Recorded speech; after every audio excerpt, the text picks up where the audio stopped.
My Michelle Live podcast. My Michelle Live. Today on My Michelle Live Entertainment Review, Arron Burns, director of the great film Birthright Outlaw. And I'm glad to have you with us today, Arron. The film, I loved it. I really loved it. And it hits a lot of interesting points that are pertinent to today, that just having a faith film is great, but having a film that translates beyond people with faith, that's quite a feat, and I think you've done it. What do you say? Oh, thank you. I'm so glad you enjoyed it. That's why we make them and why we tell these stories. And yeah, with Birthright Outlaw, I feel like it's more than, it has a broad audience appeal, that it's just a story about some people who are, in the West trying to survive and dealing with relatable human issues, but then they find their hope and their purpose and the through line of their relationship with God, and their faith is a huge part of what makes the story work. Do you know what really hit me in the film is how disenfranchised we've become from family, from each other. We've all gone through COVID. It's like there's BC and AC, before COVID and after COVID, and with social distancing and people living so far away from family. We really felt that hit, didn't we? Mm-hmm. The film, in its storyline, talking about a woman who has a birthright and essentially is put in a position to choose between two families. It's just a reminder, or helped maybe me to center in on the importance of family. And that's one of our goals with the film, was to just explore that concept of family. And we showed a highly functional family at the beginning of the film, and you see a mom and a dad who love each other, and they have a great relationship with their daughter, and they're able to talk and have deep conversations about important life issues, and they sit down and have meals together and welcome the community, and have devotions together at night. It looks like it's great, but then boom, the outlaws show back up, and the past is revealed, and all this stuff unravels. And I think then the journey throughout the film is it worth it to fight for your marriage, to fight for your daughter, and to get back to where they were? And you see the characters pursue that journey and be willing to make the sacrifices and take the risks to get close to that. And then you see how it transforms them in the process. Right. And as you're seeing, if you're watching and not listening, if you're not watching, you can go to mymichellive.com. You see it's set in the Old West, being taken out of our time, still a timeless struggle. People are people, the same yesterday and the same today. What was it about the script and maybe even the timeline that grabbed you? It's so interesting to say that, Michelle, because for me, as I look for stories to tell, I have 4 words that we aspire to. It's timeless, faith, family, and adventure. So you think about that timelessness. What makes a timeless story? Well, I feel like it's the relatability. And these are characters who are experiencing exactly what I'm experiencing, whether they're wearing a cowboy hat and have a 6-gun strapped to their hip, or whether they're, driving a Honda and shopping in the grocery store. So for us to explore these themes, we found it a more compelling setting to set it back in the Old West, to look at these things that circle right back to our day of parenting. How do you deal with a daughter who's growing up and asking tough questions, and marriage? How do you wrestle through conflicts and challenges and stick out your commitment, and even shame and disappointment and failure? How do you think about yourself, and how do you think about your past in relationship to your present? So wrestling through all of those stories and exploring those themes, but to do it in a setting that's fun, that's entertaining, and holds your attention, engages you, is what we aspire to with Birthright Outlaw. Let's talk a little bit about the plot for those who don't know. Maybe set the stage and give us a little insight into this film. All right, so wind the clocks back to the Old West, right? And we've got this girl who is the daughter of the most notorious outlaw, of the supervillain of the Old West, the King of Hearts. And she finds herself wrapped up in this gang and a part of all the things that they're doing. And then she finds herself expecting her first child, and something flips in her heart. And she says, there must be something more. I don't want to be part of this anymore. So she tries to escape, tries to bury her past. And when the movie opens up, she's happily married to a small town preacher. Her daughter's, on the verge of growing up, and all of her past is completely hidden. Now, that's when, of course, the outlaws show back up and explode their little world and launch them into the conflict and adventure of trying to sort out their marriage, trying to figure out what to do. But their daughter. So that's the kind of the fun and the challenge and the adventure that we get to then unpack throughout the rest of the film. There is something that's going on in our world today where we cancel people because of their past, right? If we don't like some part of what they had been or what they have done, we can write their names off. We can tear down their statues, and you can almost relate to that when you see this woman living a new life. I don't want to relate to that anymore. Will I be canceled by my husband in this new life that I lead? And I think it gives an insight into a deeper way of looking at life. And now we've established from the very beginning, Arron, that this is a faith film, faith adjacent, faith-based film. But it is a real struggle. And it is something, as you said, wide appeal.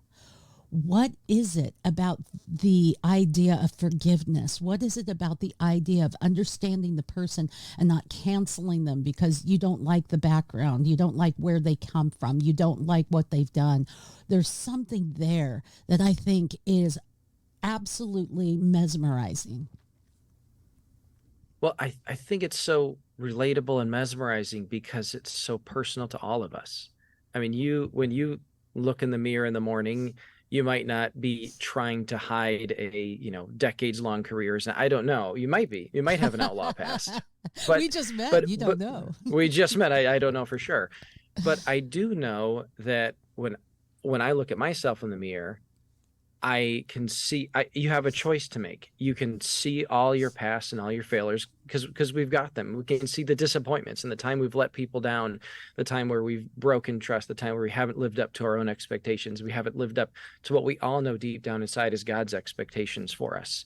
And we can let those things speak over our lives. And you can find yourself in your own wanted poster, and that pulls you down and pulls you into despair. Or there's a hope that's offered of God's transformative love. And rather than canceling us when he sees us in our brokenness, God says, you are broken. You deserve to be canceled. You deserve to be shunned and taken out of community and put off by yourself forever. But I've chosen to pay for your crimes, and I've chosen to give you a new name and to give you a new hope and give you a purpose and speak over you. You are my beloved son. You are my beloved daughter. And I want to welcome you into my community, welcome you into my family, and put your past behind you. And that's something that the world can never offer, and cancel culture can never offer. We can try to get rid of people who are broken and messed up, but pretty soon, as Jesus said, he who is without sin can cast the first stone. Pretty soon, there's nobody left if you cancel all the broken people. Right. Because we're all broken. That's where the hope of this story comes from. Right. And talk back to broad appeal. You don't even have to believe that to hear that story and realize that is the ultimate hero arc. That is the ultimate romance. It's like romance at the heart of the universe of this deep love.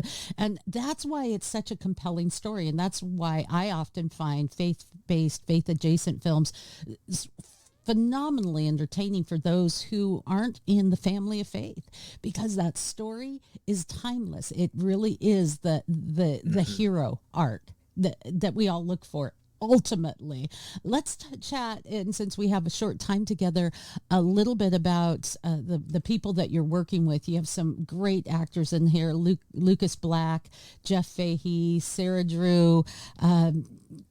Nice, experienced, very good actors, and they came together with great chemistry. That must have been real fun to direct, I can imagine.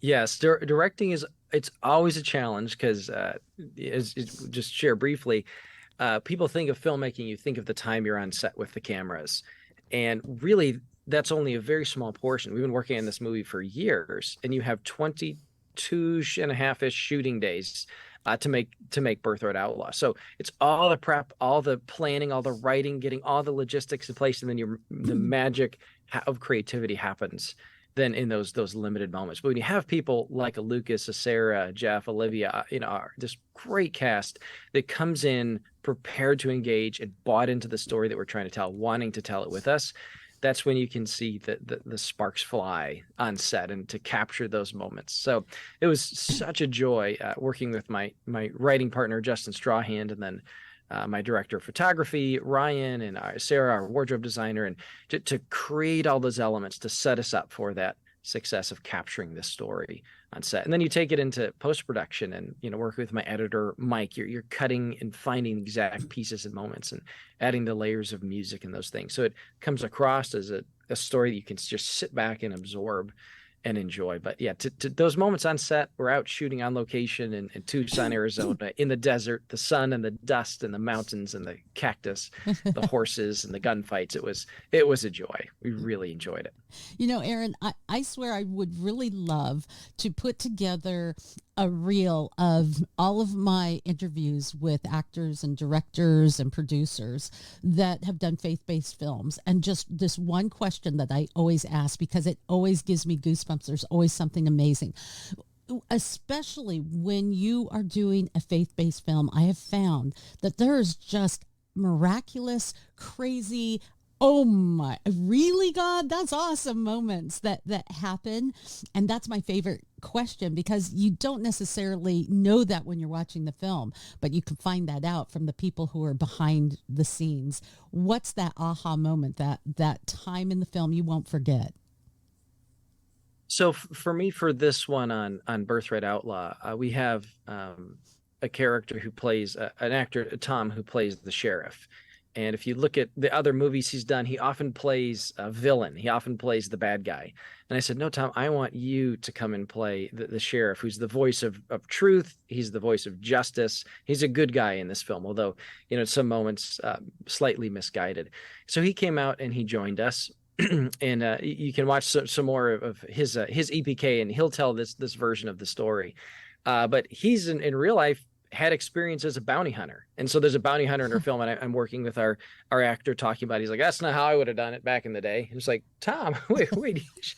And so he's talking about his gunshot wounds and how he's been all over the world. I mean, it was just wild. But he is at the end of the film, I won't give all the details away, but he's speaking to a crowd, and he shares a passage from 2 Corinthians 5. And he says, those who are in Christ are a new creation. The old is gone, the new has come. And I had the opportunity to wrestle with Tom about that truth through the course of our filming, because Tom said, look, I've done a lot of bad things. My whole life, I've been a bad guy. I've played bad guys in films, and I have all these things. I don't know if that's true. I don't know if I can believe that.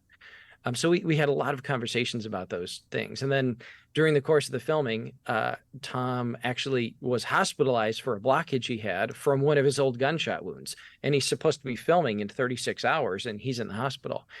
And the doctor said, nope, you're going to need surgery. You're going to be out for 3 to 4 weeks. There's no way. And Tom said, my friends talk to God, and he listens to them. They're going to be praying. I'm going to be back on set filming. And he said, not happening, Tom. And all of a sudden, the next morning, the blockage passed, and Tom said, see, I told you, and he's back on set. So it was just an amazing moment where away, all things become new. Come on. Yes. And so you could see the joy in his eyes as he's exploring that and, asking that question, could this be true for me? Could I have a new beginning as well? So just so much fun to get to live out the things that we explore in our faith. And yeah, the rough and tumble of a movie set, everything's an adventure, everything's crazy, everything's going so fast. But when you pause and kind of invite God into that journey with you, then it's fun to watch him work. And you can find that in the journey of this film. Tell our audience when and where they should be seeing it. Yeah, so it's first streaming starting tomorrow, actually October 13th. on Great American Pure Flix, Birthright Outlaw. Yeah, where there's a lot of good films to be seen.